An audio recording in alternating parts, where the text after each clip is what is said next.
What's going on, friends and family? This is Slim, the voice of League of Lions Wrestling, and I'd like to welcome everybody to the Lion's Den. It's our third installment, and today's guest is Tiger T. Welcome, my friend. How are you, sir? Good, good. Glad to be here. So we're going to let you kind of run with us. Tell us about how you joined this beautiful world of professional wrestling. Well, I mean, you want the very, very beginning? You tell me. This is your show.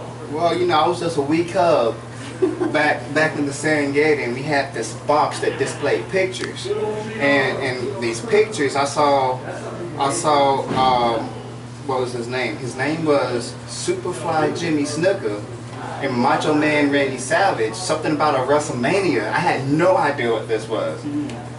First time I've seen it, and I was like, I need to find out more about this. Time passed, I saw Sting, Ric Flair, Starrcade, I think it was 87, 88, like, clearly I went back in time and watched it, and like, that was a great match there, and then I just kind of picked up on it from then going on out. Big WCW guy throughout the course of it, and then after WCW I've watched pretty much everything that's came out since. So, gotcha. So who do you credit with training you? Ooh, that's a multi-layered question. If you ask Michael Cross, he'll say it was all him. Gotcha. but no, it wasn't just Michael Cross. It was a group of guys. Him, Aaron Rydell, Rage. They all had something going. And I just happened to see it one day on Facebook. And no, actually, this was MySpace. Yeah. Yeah, we ain't that old, dude. On social media, how about that? There you go. Seen it on social media, and I messaged Rage about coming out, and I mean, the rest is here. Gotcha.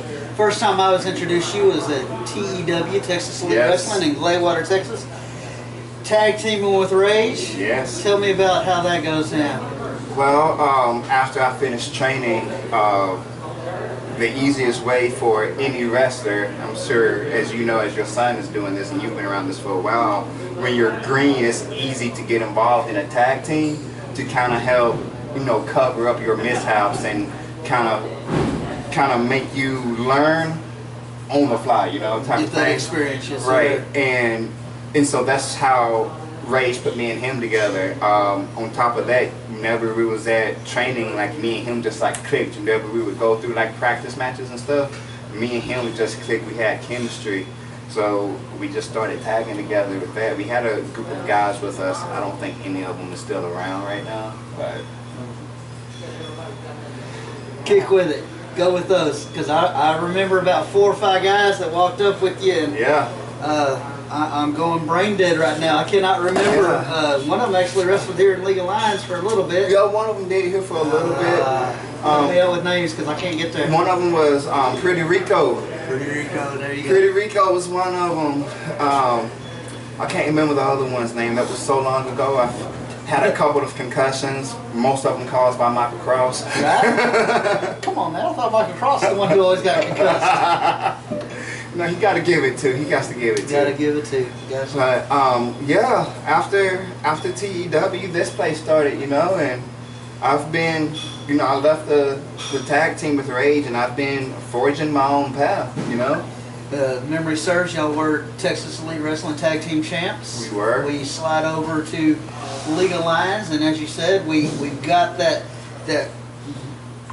development, that growth going on to where you're carving that singles path. And let's go ahead and talk about singles titles we've had here in League of Lions. I mean, singles titles, I mean, first off, my first singles title was the League of Lions Championship that I got after winning the Flying Lion Invitational.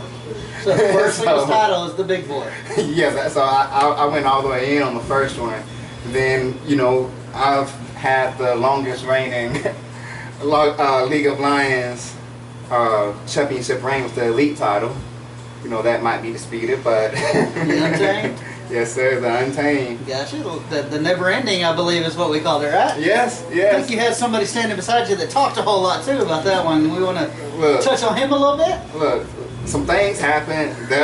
Like for like 2 weeks, I have amnesia. No, okay. I don't really like recall 2 weeks of my life there. We'll leave that 2 weeks alone. But I kind of seem to remember somebody by the name of Larry Grimes, our favorite referee. You know, Larry Grimes. He managed for a little bit in the middle of that never-ending range that kind of stopped and started there for a 2-week amnesia spell. But the never-ending range. No, it's good times. Definitely good times. Oh yeah.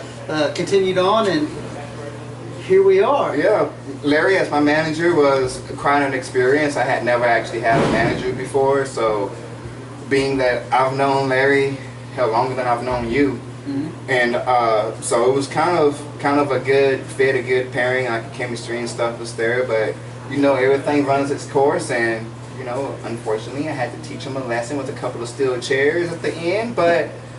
And he loved every minute of it because he's just like all of us, are a fan of the game, gives his heart and soul for everything he does for this business, and doesn't get near enough credit. So correct. Kind of want to throw that out there for a minute too. So. Correct. You know, I haven't won tag team titles here. Not here, huh? Not here. No. So, I've had the Untamed. I haven't had the Lions fight title either. That would be a nice one to win too. So right now we're looking at the Monster Creed and the Storm Chasers as Yeah. immediate people we're staring at. So yeah. Any ideas of who we're chasing first? You know what?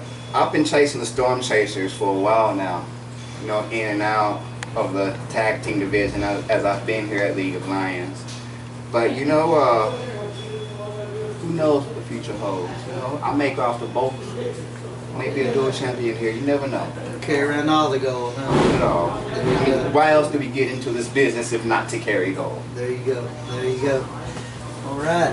Anything we want to share on the personal side, or are we keeping this all in the squared circle? Man, on the personal side, I mean, what do you want to know? I do a whole lot of work, and then there's a little bit more work.